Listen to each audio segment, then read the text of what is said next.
Is this thing on? Welcome back to Big Mouth and fancy seeing you here in June. I'm very welcome, my friends, and especially my enemies. Come in, sit down, no touching. I don't do the touching. And welcome to the dceu extra. We have got some things to get through on today's extra video, and there are some things to talk about, some important things to talk about.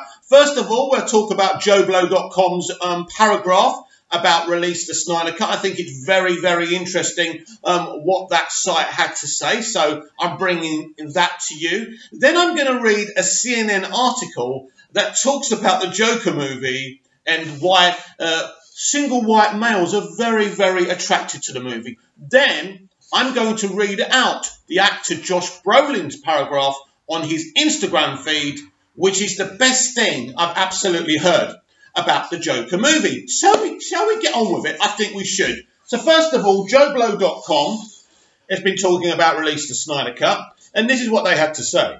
Say what you will about some of Snyder's movie choices, but the dude's definitely got a good heart. And frankly, I say the world deserves to lay their eyes on the Snyder Cut, especially after Snyder just revealed that he had Martian Manhunter in it. I'm surprised the WB and DC higher-ups can't see the potential value in releasing Snyder's full version at this point. In fact, I feel they should release it back in theatres, but not as some lame Fathom event. I'm talking a major wide release for a different version of a superhero movie that was already released 2 years ago. Do you think there's a good chance that the Zack Snyder cut would outgross Joss Whedon's version? Please let us know in the comments below. Now, this is very freaking interesting. Now, they do actually pose a very, very interesting question. Would the Snyder Cut make more money than the Justice League? The marketing's been going on for 2 years. Zack's been going on to Vero telling us what he would have put into this movie that wasn't in the Justice Cut. Can this film make more money? Do you know what? I definitely think potentially it can make just about the same, or just under or just over. But I think it would be a massive event because the marketing that's been done by us, the fans, and Zack, right, the actual fight for this release, the fight for this cut, and all the paragraphs spoken about it, there's no bigger marketing. And I'm telling you, this marketing's been going on for 2 years. So there's a potential for Warner Brothers, and they know it. They know they have to put this right. And Sarnoff knows she has to put this right. I don't want the Justice League in my collection. It's there because it's part of the dceu. I want to snap it in half in front of you all when the Snyder Cut is announced. And I will absolutely do that. I'm a man who keeps his promises. But this is very, very interesting. I'm glad I read that out to you. And yes, I think there's a potential. You know, it's interesting. Months and months ago, because John Aaron Garza created this shitstorm, didn't he, when he said it would cost $40 million to complete the Snyder Cut, and the profit wouldn't be there to do that. But I think John should at least eat his words. Yes, he's probably right. Maybe it would cost $40 million. I don't know. You don't know. That's his belief, and if that's his belief, he's entitled to error. I don't believe he deserves to be attacked. If you want to constructively disagree with John, I think that's fine. I think John's a great guy, and I don't have a problem with him whatsoever saying that. But I think looking at it now and looking at what JoBlo said, I think there's a potential to make much more than $40 million on this film. I think if this is the different movie we all think it is, that Zack's hinted it is, then we have got something massive in our hands. And we absolutely, as JoBlo said, deserve to feast our eyes on it. Coming up next, it's CNN. And they're trying to tell us why the Joker movie is so successful. The problem is, for the extreme left community and broadcasters, everything goes back to Donald Trump. And they've decided to connect this film with Donald Trump. Now, this film has nothing to do with Donald Trump or the extreme right, but they're nuts. So they've decided they will not leave this film alone now, merely because it stars a white single male. It's amazing. It's not single, sorry, but because it stars a white male, right?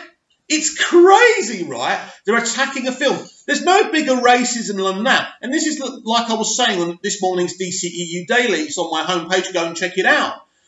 They're just as racist and as bigoted as the extreme right. It's amazing, really. And this is why I say the future for mankind or womankind or whatever you want to call it, right, is moderate politics. Because these extremists on both sides are crazy. And we certainly shouldn't listen to them. Now, let's listen. Joker, a political parable for our times. It's not. But here we go.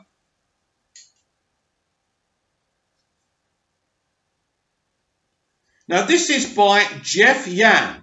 So, right, let's give this a read. Joker, the Todd Phillips movie that reimagines the origins of Batman's killer clown nemesis, opened this weekend to record-setting box office, which really upsets them, by the way. So, fueled by deft marketing and some of the most polarising critical reaction of any mass-market film in decades.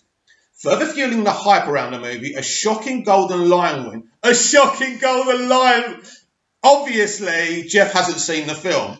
Anyway, win at Venice International Film Festival and a joint bulletin from the FBI and the Department of Homeland Security warning about online threats of mass shooting at Joker screenings, which hasn't happened yet. But they do seem very disappointed that it hasn't happened. And I think they would love this to happen to forward their agenda. And again, this is how dangerous the extreme left are.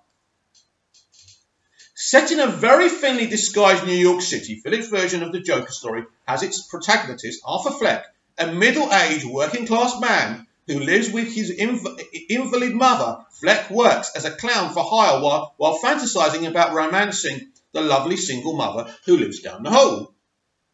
He's brutalized by young thugs. He's beaten by suit-clad Wall Streeters. And his answer to this dual pinker of an oppression by people of colour and 1%ers in a murderous rampage of...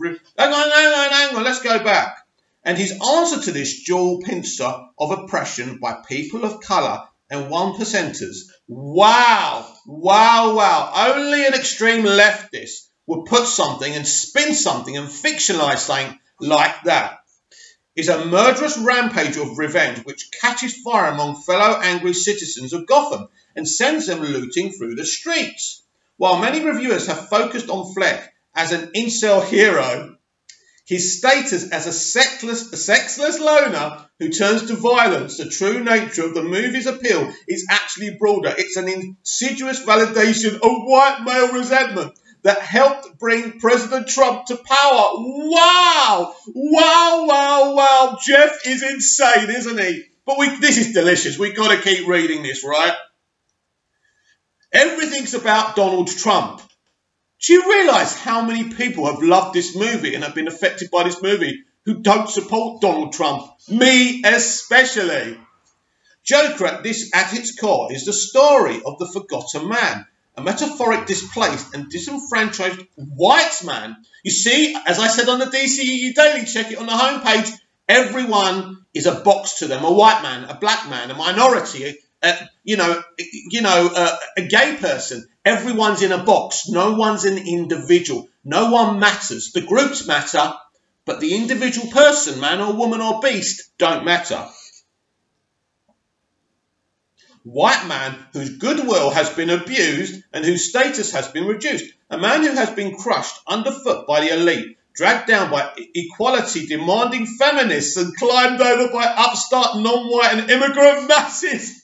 This is brilliant. This is total fiction, but this is hilarious, and this is how insane these people are. These people are more insane than any white dude, than any Joker character, and you read it. And the problem is with these articles and the way these people talk, they're not convincing anyone to come to their side of the argument. They're actually making their position worse. They're extremists. That's what I'm saying. This is an extremist view, a fragmented view of hatred of men, of white men, especially in their 30s or 40s. And it's an illogical hatred because all hatred is illogical. Do I hate women because they're women? No. Have I met women that I don't like before? Yes. Have I met men I don't like before? But not because of their gender, because of who they are and what they represent. There's a difference. These people can't separate that. They only believe in groups of people, right?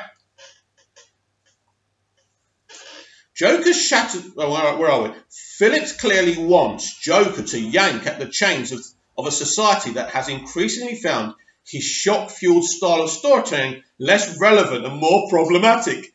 It's worth noting that since Phillips' breakthrough hit The Hangover, his box office totals have trended downwards. Oh my God, they're trying to attack his box office now. This is bad, isn't it? This is so bad and childish. But I'm going to tell you why this article has been written in a minute. Trending downward in almost linear fashion. The goal was made explicit in Phillips' attacks on the outrage culture of the far left, which you're a part of, Jeff. And his extended complaint to Vanity Fair that the anything goes douche bro comedy genre he helped launch had run aground on the iceberg of political correctness. Go try to be funny. Nowadays, with this woke culture, he told them, comedies don't work anymore, he said, because all of the comedians are afraid of offending people. So I go, how do I do something irreverent? Oh, I know, let's take the comic book movie universe and turn it on its head. After watching Joker, it's easy to decode what Phillips really meant. Right, now this is the moment where he kind of translates a fictional meaning from what Todd actually meant. Right, so... And it's the same thing that fired SNL cast member Shane Gillis, here we go, meant when he excused his repeated use of racist, misogynistic and homophobic slurs as pushing boundaries. Now, hang on a minute. When has Todd Phillips been misogynist? I can't say the bloody word. I probably... Basically, when was Todd Phillips sexist or racist, right? But anyway, it draws from the same well of resentment that Trump storms with his racist rhetoric at his rallies. No, it doesn't. No, it doesn't. Todd Phillips is nothing like Donald Trump. You are lying because you're crazy. The fear of no longer being at the centre of the political, social and cultural universe. Everyone who isn't you, positioned as it's perceived, edges after all. Being racist, sexist and anti-gay only pushes boundaries if you define yourself as a normal and define non-white, non-male, non-straight people as marginalised outsiders. Wow, wow, wow. This guy is totally out there, isn't he? But he's fun, it's fun.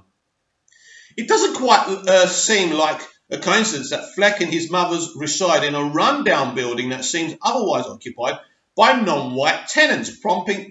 No, right, we're in the 80s. We're in the 80s. And that's where non-white people lived in New York. That's a fact. The man researched his history. But this guy is trying to turn this, meaning Todd Phillips. He's the Directors Guild of Donald Trump. It's hilarious. Well, let's go again.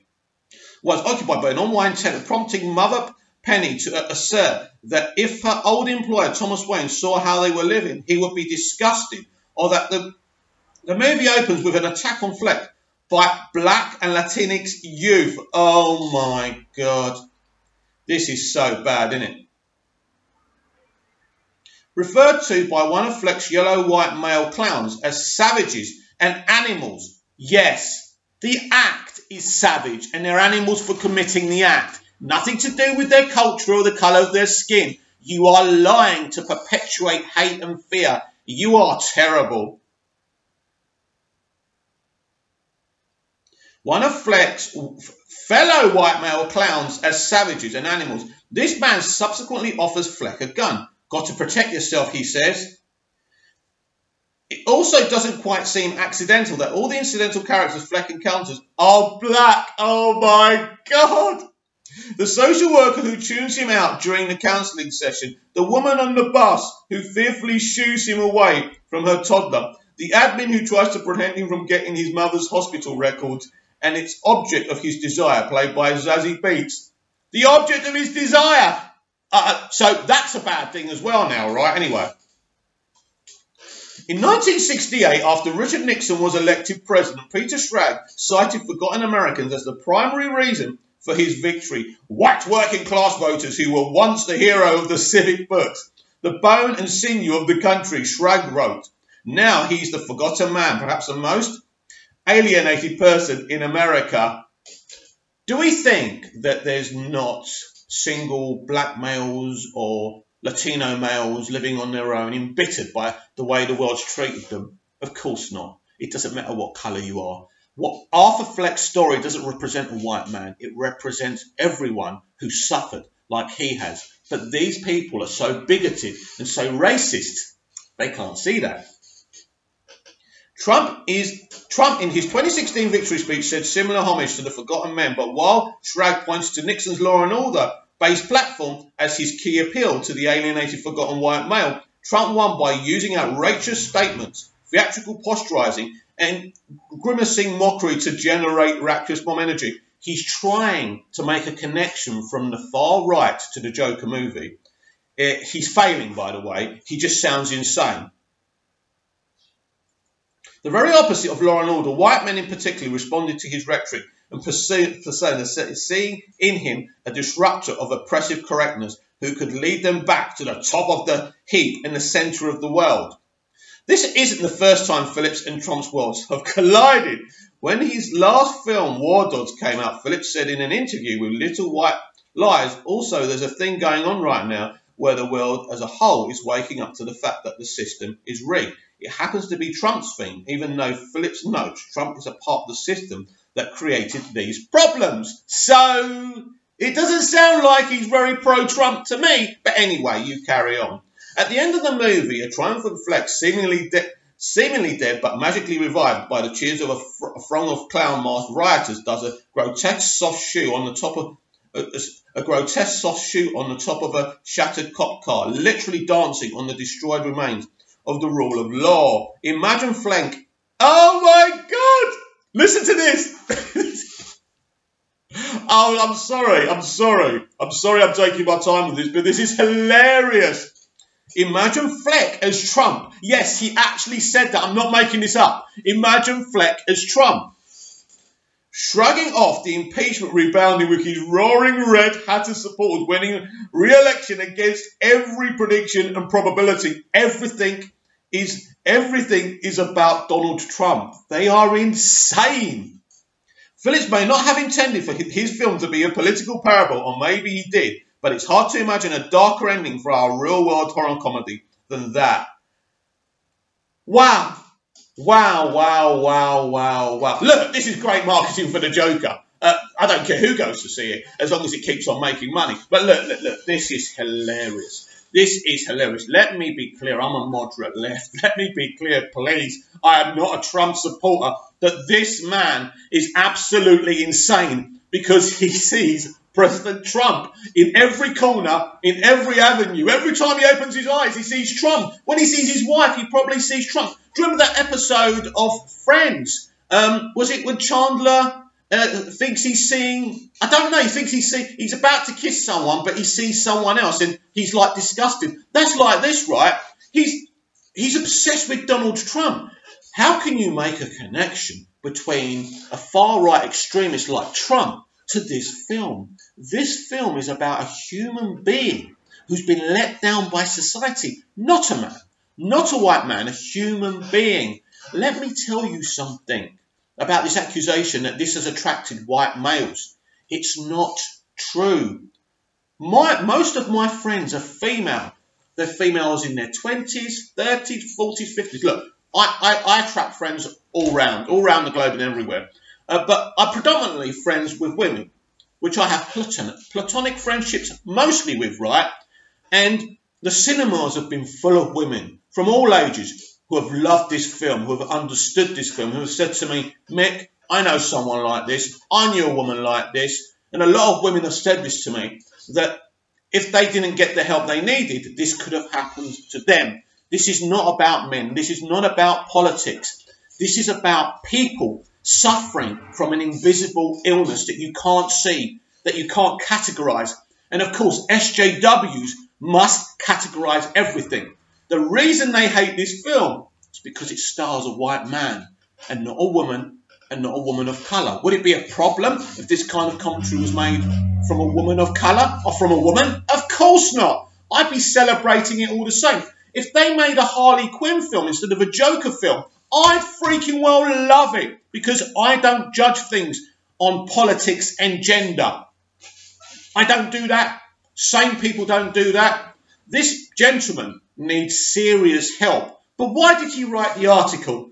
He wrote the article because he's angry, because a film starring a white man is breaking records. So he's been thinking all weekend, how can I spin this? How can I say something negative and makes me up there and sits Todd Phillips down? How can I do that? I know, I'll say that it's all white males watching this film and this is a bad thing. And then I'll make a fictional connection to Donald Trump. Yeah, I win. Film loses. White men lose. That's what he thinks. But so many different people are celebrating this movie. Men of colour, women of colour, white women, white men. Every variety of life is celebrating this movie. Make more of these. One of the best films I've ever seen. But this person, Jeff, is making it about race and politics. So what does that tell you about Jeff? That he's a racist and a bigot and not a very nice human being. I think we should finish this video on a positive note. Superman Blesh, Josh Brolin, the actor who played Thanos. Can I just say something? And this is not even an MCU themed video. Why are all MCU fans so upset that Disney are not pushing Robert Downey Jr. to be nominated for an Oscar for Endgame, when Josh Brolin is the one who should have been nominated for at least Infinity War, but for Endgame as well? His performances in both films are one of the best performances I've ever seen in a CBM, and they never tried to get the man nominated. I think that's more outrageous than Robert Downey Jr. playing a role he could do with his hands tied behind his back. Anyway, Josh Brolin has been talking about the Joker movie on his Instagram. I must follow him on Instagram. So this is what he had to say. To appreciate Joker, I believe you have to have either gone through something traumatic in your lifetime, and I believe most of us have, or understand somewhere in your psyche what true compassion is, which usually comes from having gone through something traumatic.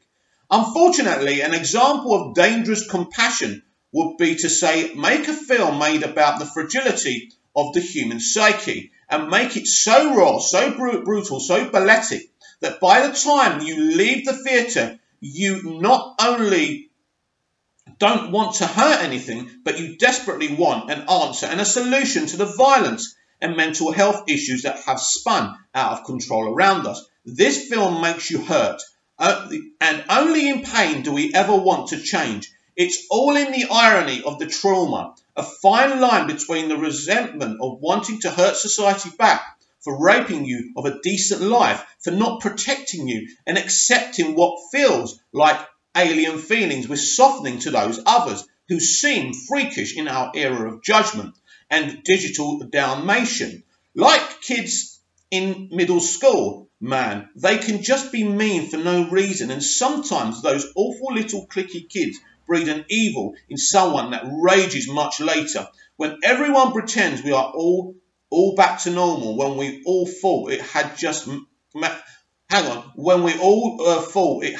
manned up and gone away. We have a habit of hating and ostracizing and dividing and sweeping our problems under the rug. Joker is simply lifting the rug and looking underneath it. Nothing more, nothing less. It's there. Wow, Josh Brolin. Josh Brolin, my friend. That's how I see it. You see, it's interesting, isn't it, how SJWs see us watching the Joker and sympathising with Arthur and Arthur's plight and how he's let down by society as sympathy for the Joker and what he does. This is why SJWs have a very bigoted narrative, because when I saw this film, I didn't feel that way. I felt sorry for Arthur.